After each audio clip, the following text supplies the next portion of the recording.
Good afternoon, or welcome everybody to another Just Me podcast session. Today we're joined with Sophie Mei Lan, is that right?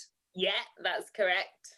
So we got introduced, didn't we, from a press article that I wrote that you very kindly put on your blog and commented on, which is really, really lovely. So please do tell our listeners and viewers, who are you and what do you do? So I'm Sophie Mei Lan. I am a multi-platform journalist and media communications expert. I passionately tell soulful stories of communities, untapped businesses in the wellbeing industry, and to help them reach a global audience. But most of all, alongside the industry of journalism, I was a born dancer and creative soul. It's all about communication in an accessible way. So I started a blog and vlog whilst on maternity, not really maternity leave because I'm a creative, didn't plan any of it. I started a blog and vlog whilst suffering from a very bad episode of psychosis, whilst also freelancing at the BBC. So I kept it quiet for a while, and then I just started picking up a phone, vlogging, chatting about it, just being open, because that's the only way I knew how to keep a diary.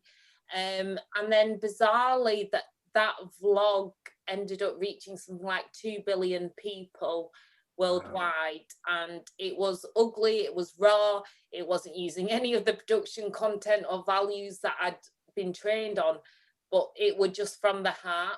And that's what I'm all about, is sharing my own seldom heard story of someone who transforms their own hidden disabilities into superpowers, but also the highs and lows of that journey. And so now I run Mama Mei blog and vlog, which is all mental health and wellbeing. That's my kind of personal outlet, as well as working as a newspaper columnist. And in the mass media, I straddle both worlds of social media, business, mass media, because to me it's just all about helping people connect and communicate on whatever level makes it accessible to them to share their story and to get unheard stories told more.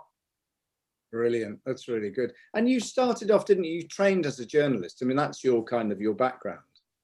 Well, I started off very bizarrely in a very impoverished community in South Yorkshire up north.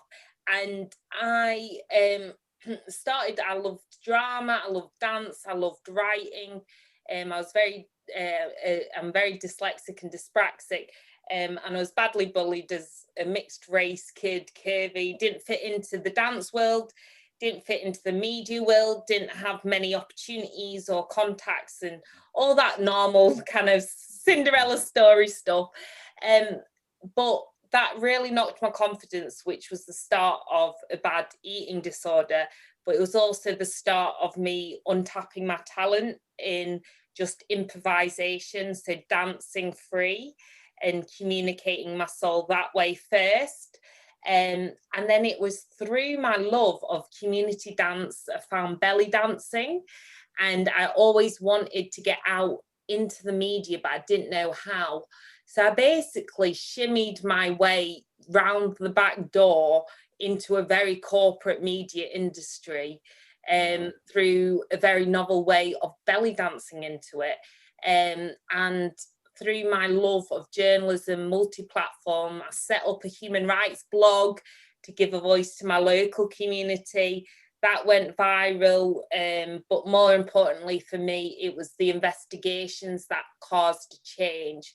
And that actually got me an Amnesty International Human Rights Award, which allowed me then to network with the big boys in London, and actually get some opportunities to work in the media, and kind of do it in my own way and navigate it in my own way. So then I made documentaries for Channel 4 News and ITV News, and all those different big media hubs. And now I straddle kind of both worlds because I see the power of both media outlets, social media, but I don't like to get too trapped in the scroll hole. And then also the mass media as well. I think it's just important to connect everyone. That's brilliant. That's brilliant. So what have you kind of learnt along the way? I mean, I'm not going to ask you your age because that's not nice. But you're older than kind of 20 and younger than 70. Okay, we kind of get that. So what have you learnt along the way? Because you've done so much stuff and you've won so many awards. And when you won 3 major awards, didn't you, with blogging and vlogging last year and stuff? So what have you learnt along the way? I've learned that whilst awards and you need your qualifications and awards, especially when you're from an unconventional background like me, at the same time, the support that you need is paramount. And no matter what level, always have a mentor, always have therapists and trainers and a good education.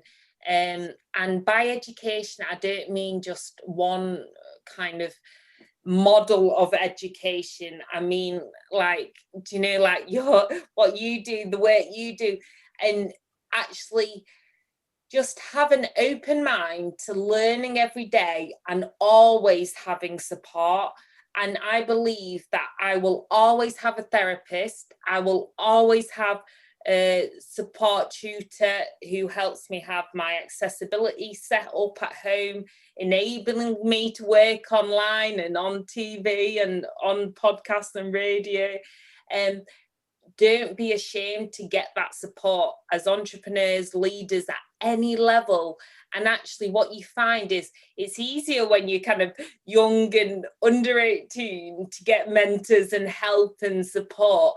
But as we get older and we get more responsibilities, kids and life and family and career, whatever it is, people don't tend to tap into support networks. And actually, the higher up the chain you go in life, the more you actually need support in different areas. And to really unlock my superpowers, I need to be learning and growing each day. And that's why there's real strength in always having supportive people around you, your team of cheerleaders, but also your team of mentors who believe in you no matter what. And I think that we all need that more than ever for our full health. And I always say deep health is wealth. And that's when it comes to business, life, work, whatever it is. That's really lovely. I'm just writing some of these down. These are really wonderful tips. They're amazing. And so who would you say significantly has kind of helped you, you know, along the way? I mean, obviously, you talk about the network, which is brilliant, and mentors and kind of and people like that. But who? Anyone in specific? I mean, anyone at school or? Yeah, there's always pioneers. So I'm really lucky to be from a really dimensional family. My mum's mixed race and a creative artist and community spirit, and does a lot of kind of chakra healing and soulful stuff, which I went into when I was young. But actually that's really helped me spiritually. And then my dad, who is gay, because he's obviously faced his own challenges, as we all have growing up in a kind of poor area with gay dads, he's really helped me in terms of being a big champion and big feminist in my life, and a campaigner for equality, as all sets of my parents have been. And they've inspired me to do what I need to do, to be free. And we're all creative souls, so you know, we're kind of kindred spirits, and also you can clash and align, but nowadays we align. And then I think as I've gone on, it's been key people. So in my eating disorder recovery, there was a holistic therapy therapist, Wendy, who really transformed me by not just drilling into illnesses, but drilling into who I was as a person. And that helps me release something inside myself. And then also working, I started out in the kind of big scary world of the national press, but people's really starting to listen to people and hearing different communities, not just kind of accepting, really embracing them, you know, at Channel 4 News. And then it went on to local press. Like I still do lots of regional newspaper columns for like JPI Media, Yorkshire Evening Post, Yorkshire Post, and Wakefield Express. And I still do all the grassroots because they've also really helped sculpt who I am. And I believe in grassroots journalism and community from the up. I also have a really strong network in different faith groups, my fitness and my mental health and well-being. I've got a really supportive partner, business friends, yeah, and I've set up my own teams of cheerleaders, so supportive communities. So I've got a Squats and Sparkles Women's Wellbeing Club. We all support each other in a holistic well-being. And then I've got a Sparkle influencer community because it can be scary as content creators. So if I feel there's a need for more support, I just start a community and hope people connect and collaborate and celebrate, because there is no competition with yourself. You are you are unique. And I just believe in the power of collaboration and creatively expressing yourself. And the world is full of abundance. So nowadays I've got a life coach, quantum coaching, Simply Ladies, Lemon Tree coaching. And then I'm looking forward to connect more with you as well, Sid. So it for me, it's always developing those new connections and finding people of aligning values. That's what it's all about. And that's what life is about more than ever. I think we know, whether it be online or offline, ideally a mixture of both. I love that. When you say, I love the fact that you just said there, you'll just create a community. And like, for people maybe listening to this, they're like, well, when do I do that? And that's my question back to you. It's like, so how do you just create I mean, I love that concept, is that, okay, so if I need support with whatever and I can't find it, I'm just going to create that community. How do you do that? How did you start? Brilliant thought. Well, I guess I'm a bit of a kind of entrepreneurial mind. That's the beauty of having disabilities, is that once you unlock these superpowers in your head, you kind of see a need and then you just fill it without thinking. I think from my heart rather than my head. So I'm a yes and person than a kind of no, let's think of the logics and the dynamics of this. So it doesn't always get you into the best light. You kind of like end up starting too much. But I've learned to kind of keep myself more grounded these days by looking after my own well-being, not just those of other people. But I think to start with, if you find there's a need, because you get to a point where you feel like you're hitting your head against the wall, it's fair enough saying, oh, talk about your mental health, talk about this, talk about that. Talking's not always the way that taps into someone, and also there's not always the support there. So if I feel like I'm in a place where I can offer that support, or at least reach out to other people who can help me offer that support, I will always do what I can to. And for me, it's about bringing people together. It's not about me being a leader. It's about finding people with aligning values, aligning issues sometimes, and challenges in life. But it's quite simple, because you just start small, and they always say, be the change you wish to see in the world. Everything, I just think, start from the grassroots up. Just start small. It can start with 2 people leading to 3, even if it only ends up being 5 of you. It's not about the numbers or the followers or whatever. It's about the impact. And yeah, it's all nice, like you have to say in media, oh, I've got 24 million views on YouTube, got this, got that. But for me, it's the power of digital to make the most impact. But if I were having a deep impact on 5 people's lives, rather than a loose one on millions. That's more important to me.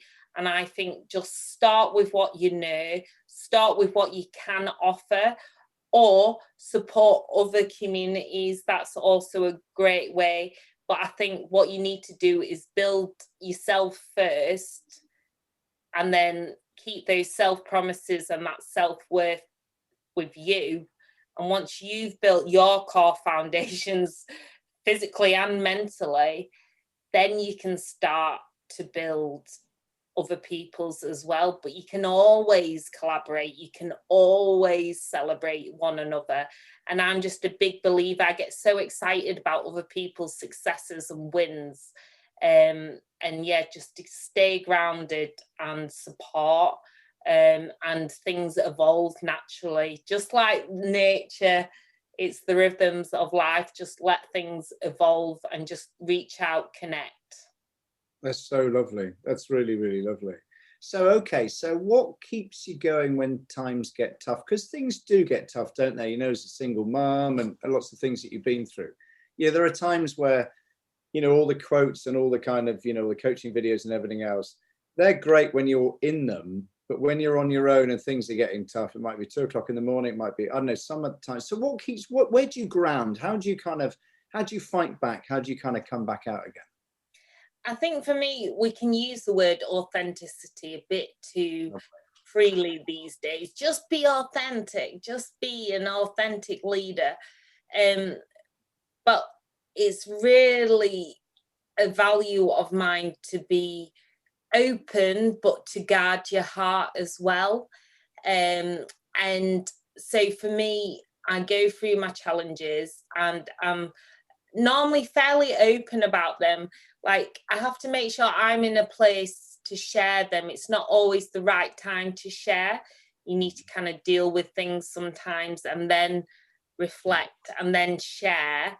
But I think it's been from, I was very much like a victim of a lot of things. Then I was a survivor and I wore those labels and those badges of diversity. But I want to be a champion and a real advocate for empowerment. And for me, that's finding my own strength and my own voice, and not being in kind of survivor mode where everything's fragmented and all over the place.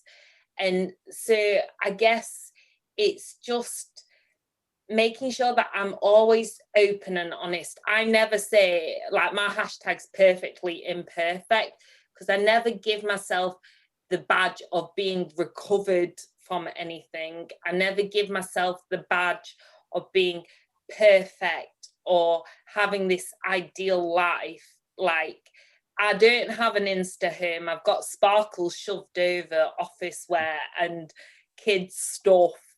And that's just what I've always been about is, yeah, I love adding sparkles because that's me. I'm going to just be myself.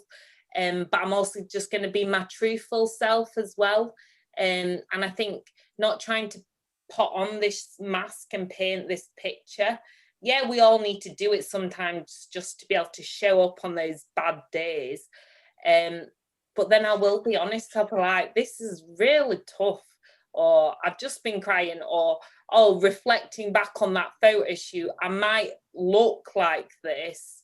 Yeah. But actually I was having a really bad anxiety attack that day and my makeup was streaming off, you know, away from the video cameras. And I'll always try and give, when I'm ready, give that other dimension to what the story was about. I don't believe I can go share your story on my blog or magazine and I will keep all mine to my chest and go, oh, you poor thing. I'll go, I hear you, and this is mine as well. But at the same time, I'll also offer the positive sides as well. And there are lots of benefits of going through our struggles, because they're often the way we find our like deepest light and deepest transformations. Ah, that's nice. I love that. So what advice, if you could go back 10, 15, 20, 30 years or whatever, or 20 years, what advice would you give to your younger self? What would you like to pass on to a younger Sophie Mei? just because society's trying to shove you through like man-made keyhole, don't feel like you need to fit in. Embrace being weird and wonderful. Wow. And those negatives, those disabilities, those labels will actually be the way that you can give to the world, and they're actually part of your calling, and they are really your superhero cloak. And actually, one day when you untap those, you will fly higher, and you will know that that is why you were put on this universe. Whoa, but it's tough to do though, isn't it? You know, when you're younger, because you're so conscious about everything else, all that other noise. But it's hard to do, isn't it, to kind of, to actually say it's okay to be a weirdo, to not fit in. I mean, I always struggle with the word normal. So what the hell does normal mean? You know what I mean? When people say, well, I did when I was younger, I want to be normal. And now I look at the word and go, I don't want to be normal. There is no normal. It's just a word. Yeah. And I think words can be so stifling. And the words in our head, though, are the worst things to us. And I think that's the problem, is changing that self-talk is the hardest challenge, but the best challenge to do. But like you say, some days I love a positive affirmation, and some days I'm like, oh, get them away from me. They mean nothing. And do you know, it's being real about that as well. It's not going, I'm always so positive, and then crying in the background. It's like, do you know what? I feel rough. I look rough, and today's a bad day. But today I've managed to put on a bit of lipstick, and today is a good day. And again, no one size fits all when it comes to any disability, by the way. Some people show up with lots of makeup when they're feeling poorly. Some people show up without. It's not about how you look, but it's just being honest to yourself and honest to others. But I think you do need that support to develop that confidence and that internal awareness. But I think, do you know, the thing that just grounds me more than anything is communications, and that's being grounded in dancing, in writing. That's my real therapy, is writing. That's what I love. And also, I'm starting this power plan at the moment because I was feeling a bit depleted, and building in my self-care time, because I have the kids half the week as single parent. And just saying, do you know what? I'm a bit of an introvert behind closed doors, and I like my time to restore on my own. So I'm going to restore on my own. So I have my nights where I can write, and even if it's work-related writing, it's still my sacred time. I listen to my manifestations, like just chill, just do what I want to do, and just be on my own, turn off the social media clutter, and just do whatever. No Zooms, no nothing. I'm just writing, and that is my therapy. So it's working out what works for you. And even if it starts with having to tell little white lies about, like, you know, people think, oh, going to the doctor is more respectable than going to the gym, for example, or they think certain appointments or business meetings are more important than you having a self-care night. Even if you have to tell a white lie to start with so people respect it, and then once you get the confidence, you go, no, I need this time. This is my like soul time. And making that time for yourself wherever you can carve it out. I'm a power morning person, 5 a.m. That is my, nobody bother me until, like, yeah, once I've done my workout, done my writing, yeah, I just like my time. That's brilliant. And what legacy would you like to leave behind? So if we kind of jump forward and you kind of, I don't know, looking back retrospectively kind of and thinking, okay, so I've done all this stuff and this is what I really want to leave behind. What would you like with your daughter, with your children or whoever? What would you like to leave behind? What legacy? Oh, that's a really good question. What about you? I'm going to throw that back to you first. Well, For me, it's simple, really, is that I would like my children, I have 4 children, and I would like them to remember me as someone they liked, and that I helped them in some way.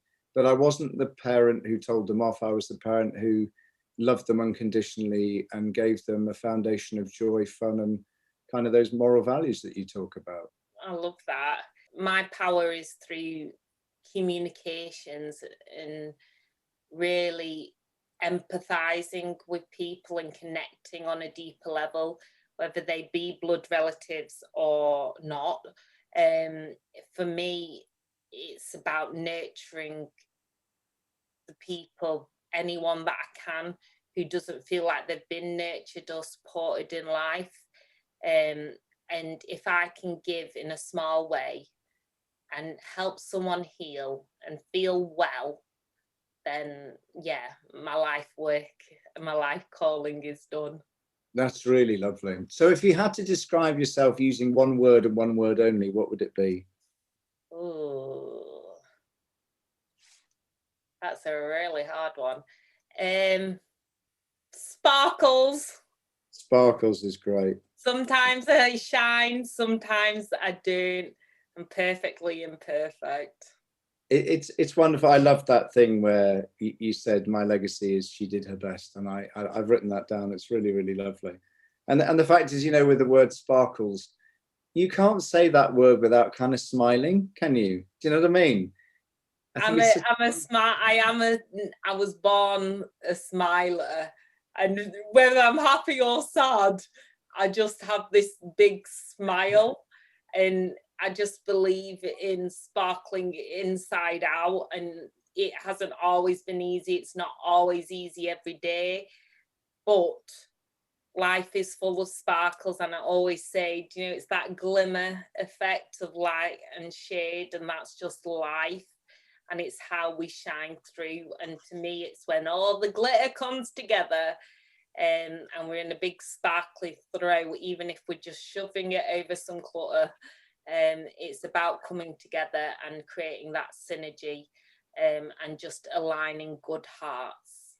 It's so nice, because you talk about, being a communicator and kind of connecting with people and allowing yourself to sparkle through, kind of your joy of writing and creating. And I love the fact that at the beginning that you said, I'm a creative soul, and that's such a beautiful thing, isn't it? So many people don't see themselves as being creative. They see themselves as instruments of work or whatever that is. And it's such a shame that we are all just so wonderfully creative. If we allow ourselves to be, as you say, if we allow ourselves to shine and to sparkle. I think that's the thing. You need space to create, and it's not always easy. It's not always simple to just get that space to create. A lot of us have got stuff on, and that's why more than ever in recent times, just the natural rhythms of life, which we can all tap into, whether it be nature or opening a window or just having that time to yourself to be still. I never thought, as a kind of high energy person, that I'd appreciate still meditation. It's been really painful to be pausing more, but actually practicing my mental kettlebell and actually using my kettlebells for my head and my heart, not just for my body, has been transformational in keeping me grounded. So whether you're grounding barefoot, in the countryside, or you're on an urban estate and you just planted in the earth and just connecting with your soul in whatever way you need, that is fine, and that is true to you. So take that time out to pause. And honestly, I've saved so much time by having pauses in my day, which actually helps me power up my day rather than neglect the time, which I've always been worried about, especially as a journalist on deadline. Having the power of the pause. That's so cool, and I love it. You referred earlier to my restore time. I think that's such a lovely way of seeing it too. Sophie, it's been really lovely talking to you. It really has. And I knew when I read, there's just literally the first kind of 3 or 4 lines on your website, I just went, whoa, what a lady. And thank you so much. You've been brilliant. Thank you. I'm just me. And I'd love to hear more about the work that you're doing and the impact you're having on the world, because it's definitely aligned souls and values. So thank you so much for having me, embracing me. And I would love to ask you more questions. It's weird being at the other side of the interviewing. I've tried not to ask you too much, but I'm genuinely intrigued to find out more about your journey, and everyone else listening or watching. Thank you, Sophie.